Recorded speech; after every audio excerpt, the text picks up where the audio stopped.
Welcome to my presentation on the upcoming total solar eclipse here in Indiana.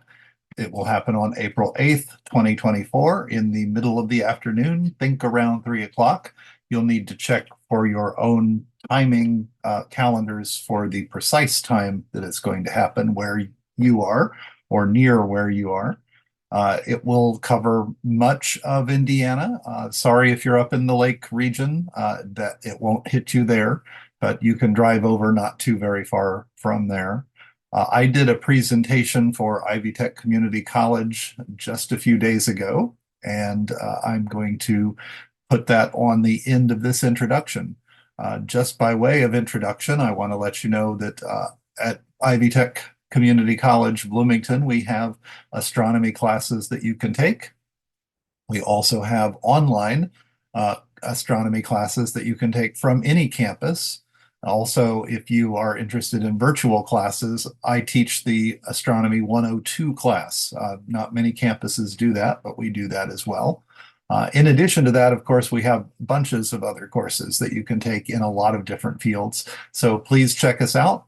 I'm going to put links to the college and to our specific campus, Bloomington, where I'm an associate professor of astronomy, in the comments down below. So please click the comments down below.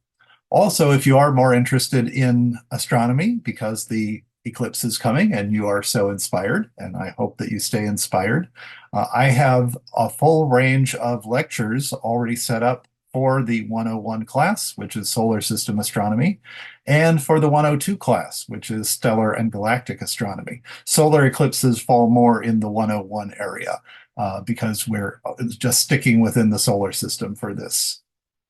But you can go ahead and look at those videos for free here on YouTube. If you want to click and subscribe, we're always hopeful that we'll get a few more subscribers. If the channel ever gets monetized, right now we're not making any money, but if the channel ever does get monetized, anything that comes off of it will go to our foundation so that it will help with scholarships and other needs of the college. So I promise you, if you do click to subscribe and follow my channel, you will not be barraged with lots and lots of stuff. But you'll get the occasional good stuff like this. So stay on here and you'll see the eclipse presentation and check out the other videos and check out our college. Welcome to our solar eclipse discussion. I've given this talk a couple of times in a few different places around Bloomington, and I have a full dance card with different groups to talk about it, veterans and Kiwanis and Rotary OMI, people in schools and elsewhere, and everyone who has any kind of astronomy expertise, and even amateur astronomers are getting into the game here. Astronomy is the last major science where to be an amateur is still a respected role, even among professionals, because there are so many things that professional astronomers really don't have time to do that amateur astronomers love to do. And one of those things is basically someone who goes out and looks for things. So when we're dealing with eclipses, amateurs and professionals are almost on an even plane because it's often the amateurs who have the best actual observational skills and experience. So find yourself a good amateur. There is a guy, there's a man who just goes by the name Telescope Guy, who sets up his telescope in Bryant Park. And I have talked to him, and he said he's going to have a solar filter on his telescope and he'll be out there for the eclipse. I will be out at Beltrace, where I'm chaplain, since our campus will be closed that day. Every campus will be closed that day. Every school will be closed that day. Lots of businesses will be closed that day. Fortunately, it's on a Monday, so a lot of places have planned for this to just be a 3-day weekend. But if you want to trek out to Beltrace, I'll have my telescope out there with the solar filter, and we'll be doing an event out there. I'm hoping to recruit some ASAP students and other students to come along with me out there so that we can have it as a sort of service learning kind of event. But this is really I'd like to say a once in a lifetime event, but it's not entirely. How many of you saw the 2017 eclipse? Uh, if you happen to be lucky enough to be in Carbondale, Illinois, that's sort of the crossroads of that last eclipse and this eclipse. So I'm going to share a PowerPoint here. Let me go to sharing screen and figuring out exactly how to do this here. Let's see, I need to do that one, I think.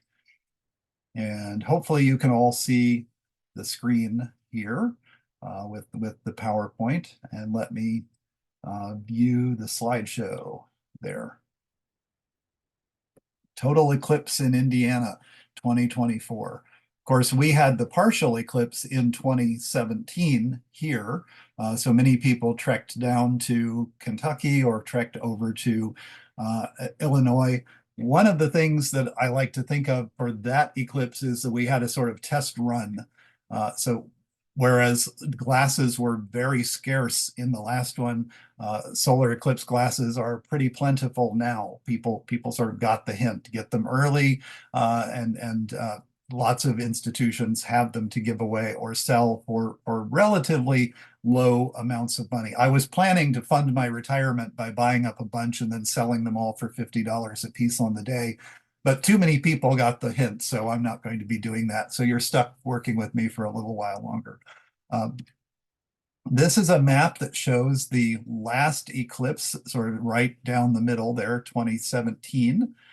And it shows the next eclipse that we have on April 8th. Mark your calendars, about 3 o'clock in the afternoon is when it will be total, but we'll talk a little bit more about that in a moment.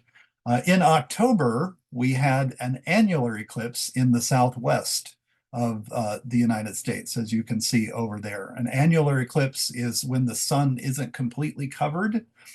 We will have a total eclipse, which is when it is completely covered. You can also see up north around Hudson Bay in 2021, there was another annular eclipse up there. You may notice that these are patterns that are curvy. This is one of the things that I use to prove to my students that the world is not flat, that it is in fact spherical. There are many proofs of that, but it's amazing how many times I actually have to reinforce that for some people. This eclipse that's coming up for us is called the Great North American Eclipse, because as you'll notice down at the bottom of the screen, it starts down in Mexico. In fact, it starts in the ocean off of Mexico, goes through Mexico, jumps over the Rio Grande into the United States, and then jumps across the Canadian border into Canada. Whereas the one in 2017, if you trace it out, it hits land in Oregon and goes down to South Carolina, and it only touched places within the United States. So that was the Great American Eclipse. The new one, the next one is the Great North American Eclipse. And you can see the crossroads is right in Southern Illinois. So Carbondale is sort of the biggest place that got the double whammy there. We did not get it total here in Bloomington. You can see we were off by a bit, but we did get a significant partial eclipse.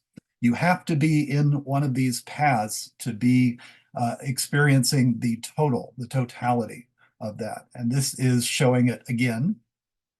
You can see some major cities that are in or right on the boundaries there. Indianapolis is pretty near the center. There, Dallas is pretty near the center. St. Louis just misses this one. They actually got the last one right on the edge there. But here are some more cities in Bloomington. In fact, Ellettsville is dead center. Some of you may have seen the recent news reporting that Jiffy Treat in Ellettsville is dead center for the totality path. So that parking lot, I went and looked at it. It has spaces for about 80 people. Expect 5,000 to 20,000 people to try to get into that parking lot. So I'm going to suggest that even though the news reports told you Jiffy Treat is going to be the center, don't go there. Because everyone else in the world will be going there. So come out to Beltrace or somewhere else. Truthfully, you're not going to get a significantly better eclipse view by being at Jiffy Tree than you will get from anywhere else in Bloomington, because the path is wide enough that level of specificity is going to be necessary. It really won't be. If you want to play the weather lottery, the better places to go might actually be Texas and Mexico. You're less likely to get cloudy days there. But fortunately, we had an astronomer over at IU who did a weather mapping of April 8th weathers over the past couple of decades.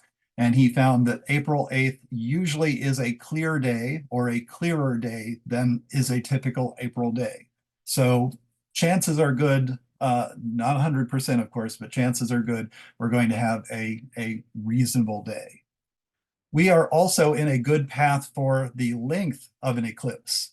Now, when we're defining what an eclipse is, and I'll show you this in a moment in a graphic, there are two different ways to think about it. One is an eclipse is whenever the moon is going across the face of the sun.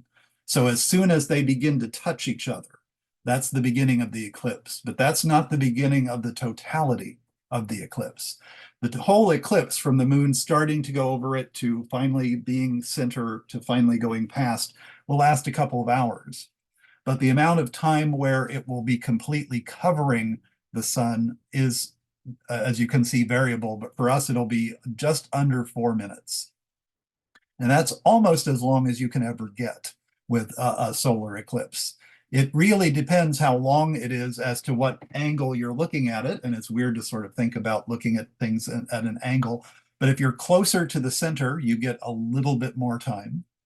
Also, it depends upon how close the moon is to us rather than far away. The further away something is, see, my hands look really big because they're close, but the further away something is, the smaller it is.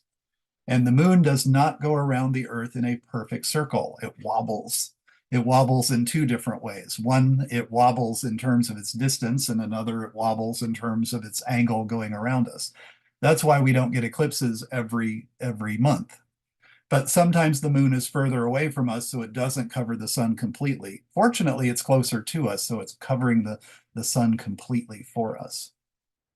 Here's a close-up of Indiana, and that blue line is the center of the eclipse. So as you can see, it goes through Ellettsville, it goes through Franklin. If you're outside of the red zones, you're going to get a partial eclipse. So too bad for people in Louisville and for people in Lafayette. Kokomo, it's going to depend on what part of the town you're in. People in Fort Wayne are going to have to go south of town for there. But anyone within this area between the red lines will be experiencing a total eclipse. The closer you are to the blue line, the longer the duration. So we're really fortunate in Bloomington to be very near the blue line here. During the past century or so, in the 20th century, there were 228 solar eclipses worldwide, not for us here in Indiana, of which 78 were partial and 73 were annular, which is it doesn't cover the sun completely because the moon is further away. And 71 were total, and there were 6 hybrids. And we won't worry too much about what those things are, except as you can see in the graphic that we have here, the moon is casting a shadow on the Earth when it comes between us and the sun. That's basically what an eclipse, a solar eclipse, is. But the moon is smaller than the Earth, so it casts a shadow that is not all that large, but it actually casts 2 different shadows. It casts a shadow, as you can see, that's going to a point. That's where you get the totality. As long as that point is hitting your spot on the Earth, you're going to get a total eclipse. That darker shadow is called the umbra. The area around it is called the penumbra, which is where you get the partial eclipse. But you might notice if you look at the moon in the center here, most of the Earth is not going to be seeing even the partial eclipse. That's why the band of where you have to be is so small. When we have a lunar eclipse, on the other hand, you can notice how large the Earth's shadow is. When the moon goes through, the Earth's shadow pretty much everyone on that side of the world can see it at the same time. We typically get eclipses in what we like to term as eclipse season. That happens every 6 to 6.5 months. And we always get a solar eclipse and a lunar eclipse within 2 weeks of each other. But sometimes we're a little bit lucky with the way the moon wobbles, and we get more than that. So our last solar eclipse was in October, and that's the one that was on that first map that showed what was happening in the Southwest. The greatest number of eclipses that happened in one year was 1935, or in the recent century. We got 5 there, and that's just because the wobble ended up giving us one at the very beginning of the year and at the very end of the year. But the last one that was significant for us here in Bloomington was obviously 2017. The sun was 99% covered when that happens. So here's another diagram of what an eclipse looks like. Our Earth goes around the sun and it wobbles a bit. We're actually angled towards Polaris at 23.5 degrees. So that's part of what accounts for why eclipses happen in different arcs than they do, because sometimes we're tilted towards the sun. That's going to be summer months, and sometimes we're tilted away from the sun. That'll be winter months. So if we're closing in on the winter months, we're going to get the arc that goes across from west to east, going downward across the sphere. If we are getting something closing in on the summer months, we're going to get an arc going from west to east, going up towards the north. But this again shows how the geometry of the shadows work. What we have is the light coming off of the sun, hitting the moon, and creating shadows. You can do this as an experiment at your own house. Take a lampshade off a lamp and have just the bare light bulb, and then take a softball or something like that and hold it up and see how the shadows change. Especially if you move the ball around, you'll see it casts different kinds of shadows that way.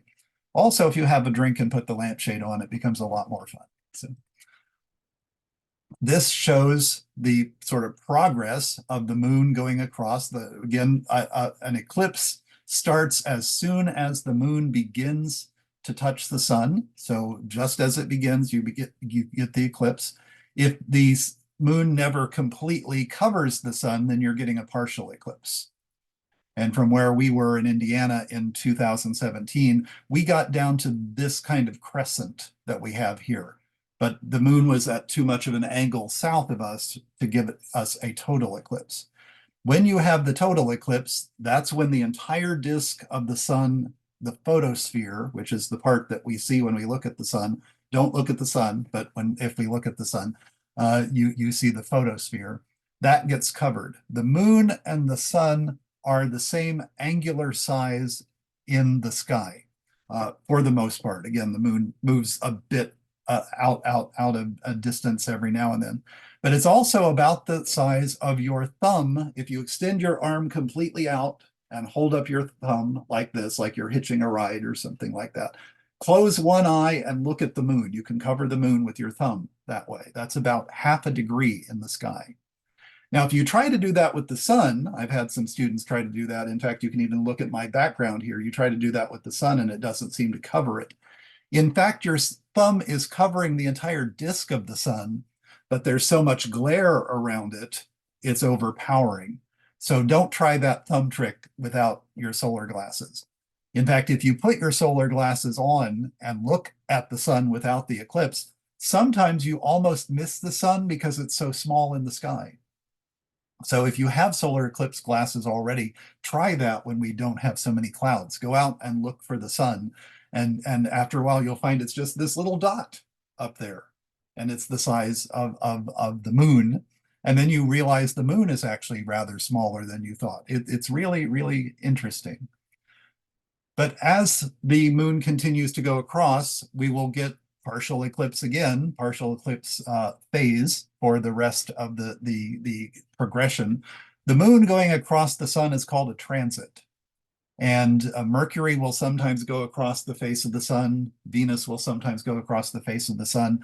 Neither of those are large enough to make any real difference in the amount of brightness coming off of the sun. But the moon can do that. Here's a little bit of explication of the eclipse. The first contact, that's when the moon exactly hits. So it's sort of like Venn diagrams that only touch in one point. Second contact is when the moon sort of comes through and it's almost entirely covered, but here's something to watch for. Here's something that is really significant to watch for that you can get with an actual total eclipse, but you can't get with a simulated solar eclipse. Astronomers can simulate solar eclipses by putting a disk up in the telescope, but you don't get the same effect of Bailey beads. Bailey beads are caused because the moon is not a smooth surface. It has mountain ranges and valleys. And as it goes across, the mountains will cover the moon, but the valleys will still let the sunlight through. And they appear as very bright beads. So those are called Bailey beads. And you, just before the moon settles in over the sun, you get this diamond ring effect. And it's almost like a flash. And then you get the totality, which is when the moon is completely over the sun. And so what we're seeing then is the solar corona, which is the atmosphere of the sun. It's superheated. It's probably as much as 1,000,000 degrees in Celsius, 1.5 to 2 million Fahrenheit, but it's very wispy. It's even less dense than the fog we were driving through the other day. Then the third contact is when the moon is moving past, and we again can get a beaded effect or a diamond ring effect on the other side. Usually not as much. We often don't get that, but and that's one of the sort of there's a debate as to why we almost always see it on the intro but not on the outro. And then fourth contact is when the moon leaves altogether. Now, remember one thing, this is happening during a new moon phase. Solar eclipses are always during a new moon phase. So you can't actually see the moon, which is always disconcerting to many people, including my students, when I explain the moon is very big, it's very close to us, and you can't see it at all. So what else is out there that's very big, very close, and we can't see it all? But this shows a typical progression through the eclipse. We have this is a little bit past first contact, up and to the left there. The moon will arc its way across until we get to our diamond ring and Bailey beads effect. And this one gave us the totality, which is, I think, Kyle's backdrop there. And then the Bailey beads happening again here on the outro. In part, it depends upon where the mountain ranges are when the moon is going across. And again, the moon wobbles a bit, not just in terms of going around the Earth, but also the moon always shows the same face to us. The moon doesn't trust us. It will never take its eyes off of us. So as the moon goes around, it always keeps the same face towards the Earth. We never see the backside of the moon. But it does wobble just a little bit. So sometimes we see a little bit more on the left and sometimes a little bit more on the right. And so we get different valleys and craters and mountain ranges on that. That can be part of why we don't always get the Bailey beads effect on the outro. But then notice the moon continues on and we see less and less and less of it as the sun gets uncovered. During any of these phases, except the middle three, you will want to have your solar glasses on, because even at these very thin crescents, the wattage coming off of the sun is very, very powerful. The sun is 3.9 times 10 to the 26th power. That's a big enough number that we don't really have a standard number like trillion or quadrillion or quintillions, stuff like that. But think about it in terms of your average home light bulb being 100 watts. Even if you cover the sun to the 99%, you're still getting most of those zeros there. So that's why you only get a total solar eclipse when you get a total coverage. Even 95%, we got actually more than 95% here in Bloomington in 2017. and it barely dimmed. It barely dimmed. So you're still going to get that power. Now, usually some people sometimes ask, can I use my phone to take pictures of this? And the answer is, for the most part, yes, because most phones now have a sort of a variable light sensor inside where it will protect itself from overly bright light. If you're concerned, like I have the brand new iPhone 15 Pro Max and it costs way too much money. So I'm actually going to buy some sheets of film, just like you can buy your solar glasses. You can actually buy film of that solar dampening material, and I'm going to wrap it around my phone. And you can get that from Amazon. You can get that. One of the things I'm suggesting to people is you might go to Sky and Telescope magazine's website or Astronomy Telescope's website, because they're also selling different kinds of things in preparation for the solar eclipse, and they are reputable. So you don't have to worry about third-party vendors on Amazon. Sky and Telescope and Astronomy will do that.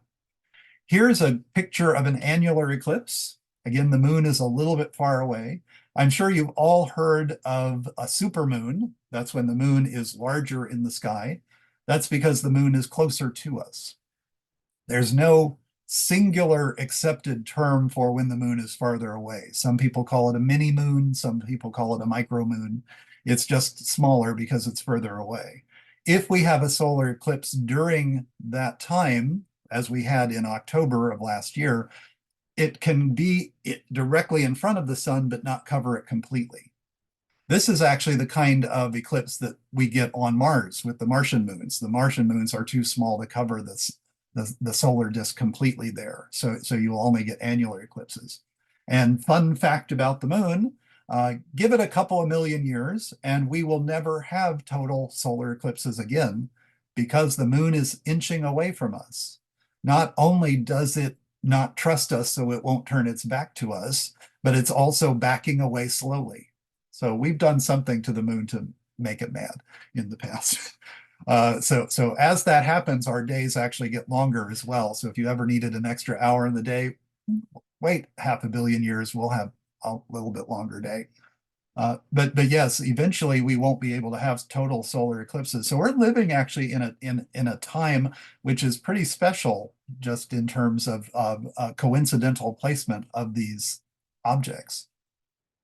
Here's a partial eclipse. As you can see, it almost turns the sun into a Pac-Man figure. That's what I often see when I'm looking at partial eclipses like this. And this is the total eclipse, and you can see just a little bit of solar flaring amidst the sort of violent cauldron of the corona that's going on here. The sun is in a very active phase right now. So sunspots and solar flares occur over the course of an 11-year cycle, and we are right in the peak of a cycle right now. So we might actually see some interesting flares. If we're really, really lucky, we might see something called a coronal mass ejection, which will blow off a bubble of material off of the sun. Most of the material then gets pulled back in by the sun's gravity, but it generates lots of energy. If we're lucky enough to see one of those during the eclipse, then that would truly be a once in a lifetime thing. Here we can see the corona and the chromosphere highlighted in this. The chromosphere is the denser part of the solar atmosphere. The corona is the wispier part. There's a transition zone that is very, very, very stormy. At least in one Star Trek episode, they used it to destroy Klingon vessels or something like that, which I always found fun. I always wanted to be a science advisor for a show like that. They haven't gotten back to me yet, but after the last time they made a measurement mistake, I wrote to them and they actually wrote back and said, yes, we know that's what we get for having a biologist as their science. It's like you're in outer space, you need a space person too. It's like I didn't say you don't need the biologist, because they were doing that. Nothing against biology, Kyle, I promise. But they need a space person too. Some of you may have gotten solar eclipse stamps from the last solar eclipse. I'm looking forward to what the post office puts out for this one. But you can still buy these on eBay and other auction places. And if you want to stop by my office at the campus, I have some of these as well. The unique thing about these stamps that they put out is they are heat sensitive. So they come with the sun covered up by the moon. But if you use your thumb, your body heat erases the coloration and it reveals the moon. So I have a couple of sheets. I got a couple of sheets of the stamps that I'm keeping preserved. I bought one set and I left it in my car, and it was in the summer, and it changed all the moons just from the heat in my car. So I had to buy two more things. And then I have a couple of other uh, display models in my office as well. But eclipses have been noted for a very long time. One of the earliest eclipses that we have recorded come from the Ugarit culture, and there was one that we can trace back because solar eclipses are cyclical. We can actually trace back precise dates when we have documents that are telling us when there were particular eclipses. Now, we sometimes have to guess which eclipse, because sometimes, like 5,000 years from now, they may wonder, was this the 2017 or the 2024 one, because they're close enough together for us. But we believe it was May 3rd, 1375 BC, according to our current calendar. Interestingly, the way they described it was the sun was being put to shame, that it was being sort of put out that way. There is, of course, listed the famous story about a battle being called off in the 6th century, because as the battle lines were being drawn, the sunlight went out, and everyone took that as a great omen to stop the battle. I kept wondering, is there some way we can shift the current eclipse over to Ukraine or Gaza or something like that? It's like, stop the battle. Yeah, it's sort of like, back then they didn't know these were cyclical. They didn't know that they could repeat, except that as they were making these observations, a guy named Thales of Miletus, who is often heralded as the first named Greek philosopher, is also noted in history for being the first person to predict a solar eclipse. And to his credit, he predicted it as a natural phenomenon, not as a thing that was of mystical power. The one thing as a would-be magician you never want to do is do a one-time trick. Because if he had gone out and said, I have the power to turn off the sun, and turned off the sun, everyone would have said, oh, great, do it again. Kind of hard to do it again. Maybe David Copperfield could do it again. We do have references in the Bible, including around the crucifixion of Jesus, to solar eclipse-like events in the year 29, which would have corresponded to when Jesus would have been somewhere in his 30s. There was a solar eclipse around that part of the world. And then again, 4 years later, there was another eclipse around that part of the world. So again, we wouldn't know which one is being referenced, but what it tells us is that whoever was knowing the stories at that time was also aware of stuff that was happening in the sky. The Quran mentions an eclipse, and that tends to correspond to when the birth of Muhammad took place. So chances are good, like the birth of Jesus, the birth of Muhammad, the birth of a lot of key figures like this. They tend to be a little bit variable in time. We shift them around to fit holidays that are there, but it gives us a reasonable indication as to sort of the year that things were happening. Then we have King Henry's eclipse, and Henry was the son of William the Conqueror. If you look at the Anglo-Saxon chronicles, if you look at a lot of the Plantagenet writings as well, you find that there are lots of references to different kinds of solar eclipses, lunar eclipses, comets. If you go to the Bayeux Tapestry, for example, there's a wonderful depiction of a comet sailing overhead King Harold's throne. And that was something that helped a guy named Edmund Halley later figure out that comets were cyclical, because that was one of the early instances of Halley's comet. But eclipses and comets were often portents of doom. in this time. So often when that happened, King Harold was on his throne over with the comet over his head looking gloomy, and then two panels later he has an arrow through his eye. So in King Henry's eclipse, we also have different political machinations that were going on there.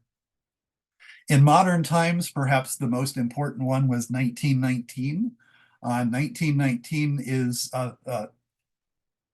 4 years after Einstein's general theory of relativity, 14 years after his special theory of relativity. The theory of relativity came out sort of as a two-parter, and one was 1905, one was 1915.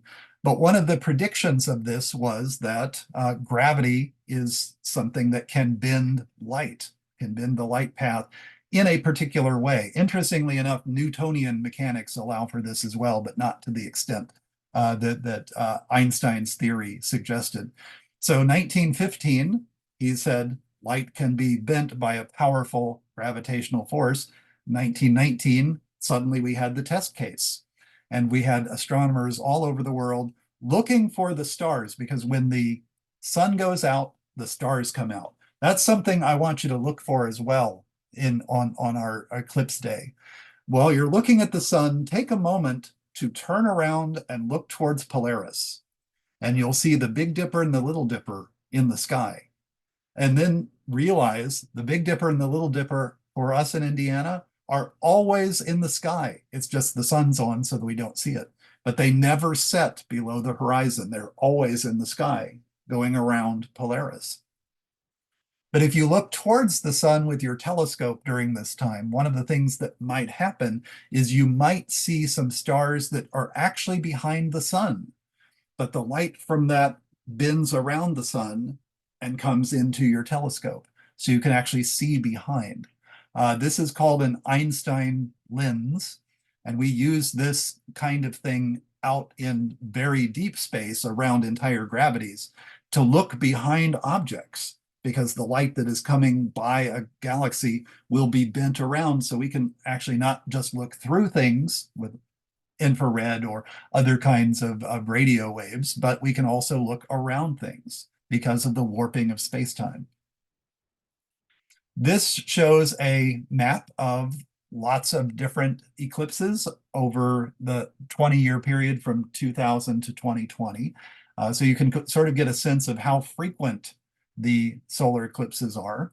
The blue ones are total eclipses. The red ones are either annual or partial eclipses that are there. But again, remember, we have these twice a year, but they happen in different parts of the world, depending upon where exactly we are in our rotation around the sun, as well as what part of the day it is. This brings in a couple of later ones, including going up to 2028, as you can see down below in South America. Here we have several that are coming through America, including our crossroads of totality being in Carbondale, Illinois. And then we have even more that are being mapped out here. The last, interestingly enough, if you think about solar eclipses being portents of things, apart from 2017, the last American-only eclipse was in 1776. So that's not spooky at all. The next only American eclipse, I haven't been able to find anyone who's charted it out because it's far enough in the future and geographic borders may change. So it's weird to think, but there is a possibility that the boundaries of the country will change, of course, within several hundred years. That's not unusual. But that's how long it's going to be before we would get an American-only eclipse. And in terms of our eclipses here, you can see another one is going to hit the southeastern United States in 2052, and then another one in 2078. But in terms of being here in Indiana, we're going to have to wait until 2153. So make sure you've fully funded your pension if you want to still be around for that one in 2153. And you're going to need to be in the southwestern part of Indiana, or southeastern part of Indiana, sorry. to see that one. So it won't even extend for the totality all the way up to Bloomington. But that is what I have to present, and I thought I would take questions now as well. Any questions from anyone here? If I don't know the answer, I will promise to investigate.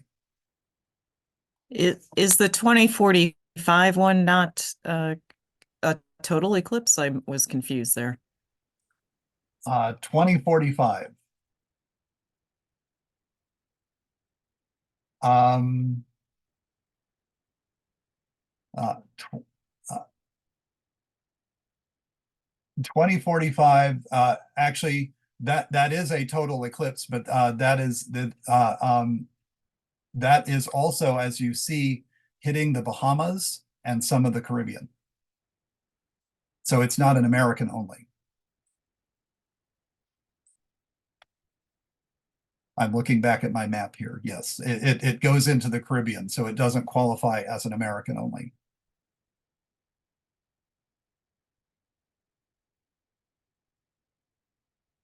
I have a question, Kurt, just a practical question. What was the name of the thing you said you can buy for your cell phone, and how does that work? There are it basically looks like tinfoil, but it's the same film that is used in solar eclipse glasses. So it's basically called eclipse film, and you can buy that in sheets, or you can even buy it in rolls. There are some schools that, for example, bought it in rolls and made their own observers for it. But you can buy that. Also, I think it's being sold on Sky and Telescope and astronomy magazine websites, but you can also buy it on Amazon, and you can then wrap your phone around. You can wrap it around your phone. You can even, just out of curiosity, what happens if you try to take a photo without wrapping it around your phone? chances are good if you've got any kind of late model phone, it's not going to be damaging because most of the phones are now built so that they will be self-protective. If there's a bright flash of light or something like that, it will just take in less of the light to the sensors. There's something inside the phone called a charge coupled device, and you can overload the sensors that are on it, especially in older model phones. That was pretty easy to do. Newer ones are more adjustable, but since, like I said, I paid too much for my phone, I'm going to protect it. Amy has a question in the chat. She wants to know if you leave your glasses on, will you see the totality? If you leave your glasses on, chances are you're going to see a very dim circle around where the sun is. Because the corona is not nearly as bright as the solar disk itself. You can test out your solar glasses by just looking at a 100-watt light bulb at home, put on your glasses and see how little you see around, and just take them outside during a regular sunny day and look around and see just how little you actually end up seeing of that. Look up at the sun with them and see how little you see of the sun. Again, it looks like a dot that's there. I had my students, I have a big sort of 10-inch disc of the solar film that I use over my telescope. And I would have students just sort of hold it up to their face because it's large enough to hold up to your face and look for the sun. And the sun is so small, they're like, oh, it's that little dot over there. It's like they often miss it. It's hard to find because the sun is in fact apparent, the apparent size of it without the glare is rather small. So I have a follow-up question to Amy's. So when do you take your glasses off? What's the right moment? You can take your glasses off as the sky around you is beginning to dim. And if you have just the sort of standard glasses, you will notice because it'll be bright, it'll be bright, it'll be bright, it'll be bright, it'll be a little bit dim, it'll be a little bit dim, and then all of a sudden it'll go way down. And so as it's going down, and it goes down rather rapidly, that's when you can take off your glasses. And that'll also be when you see the ring and the Bailey beads.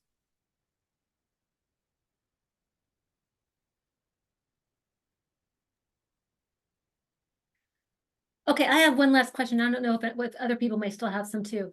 If we Okay. have a foggy day, what do you anticipate will happen? Will we see a rush of people trying to migrate quickly to areas with clearer skies, or what's the? That is one of the concerns, and I know that is one of the things that factored into decisions of our school and other schools is, and I've been telling people this from the beginning, plan for this as you would plan for any major blizzard.